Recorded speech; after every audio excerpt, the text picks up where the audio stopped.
Good afternoon guys, कैसे हो आप सब लोग। आप सबका स्वागत है गाइस हमारे मिनी ब्लॉग में। आज है हम लोग दोपहर में रद्दी लोड कर रहे हैं। रद्दी लोड करने के बाद जाना था सुमन्ना फाटा माल खाली करने के लिए, लेकिन फटाफट रद्दी लोड कर लिए, फिर सीधा चल दिए सुमन्ना फाटा माल खाली करने के लिए गाइस। और हम पहुंचे सुमन्ना फाटा। ये देखो बकचोनर गाइस, ये बकचोनर को मनज कर रही थी। डिचके लेकिन इस तरह से डिस्कॉ करने के बाद हम चले गए अपनी गाड़ी के पास। तो गाड़ी के पास देखा ये चाचा फटाफट माल खाली कर रहे हैं गाइस। माल खाली कर रहे हैं। ये माल खाली करने के बाद हम आगे सदाब, ये सदाब क्या कर रहा है पता नहीं गाइस। ये बकचोदर पता नहीं क्या कर रहा था, इसको समझ में नहीं आता गाइस। ये बेवकूफ कर रहा था, लेकिन इसकी बेवकूफी खत्म करते हैं। हम सीधा पहुंच गए अपनी दुकान पे। दुकान पे पहुंचने की बात थी, ये देखो सीढ़ी है लकड़ी की, इसको लेके जा रहे थे हम अपने घर पे, क्योंकि घर पे पेंटिंग का काम चल रहा है। तो ये हम बोले कि यही ले आओ सीढ़ी, हमको काम है। तो ये पता नहीं क्या काम था, लेकिन हम लेके पहुंच गए हैं कैफ भाई।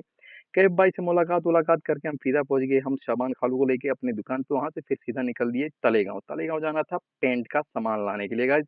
सीधा निकल के पेंट के बाद, ये एशियन पेंट की एजेंसी है गाइस। तो यहाँ पे पहुंचे। यहाँ पे पहुंचने के बाद फटाफट जो भी कलर था, जो भी क्या मालूम क्या लेना था, उन लोगों ने ले लिया। लेने के बाद हम पहुंच गए दुकान पे, घर पे शायद, सॉरी, घर पे पहुंच गए। घर पे पहुंचने के बाद फिर फटाफट हम लोगों ने जो भी मटेरियल था सब ऊपर चढ़ा दिया। ऊपर चढ़ाने के बाद वहां से निकल दिए सीधा अपनी दुकान पे। दुकान पे थोड़ी देर रहे, थोड़ी देर रहने के बाद फिर चल दिए घर की तरफ खाना खाने। गए तो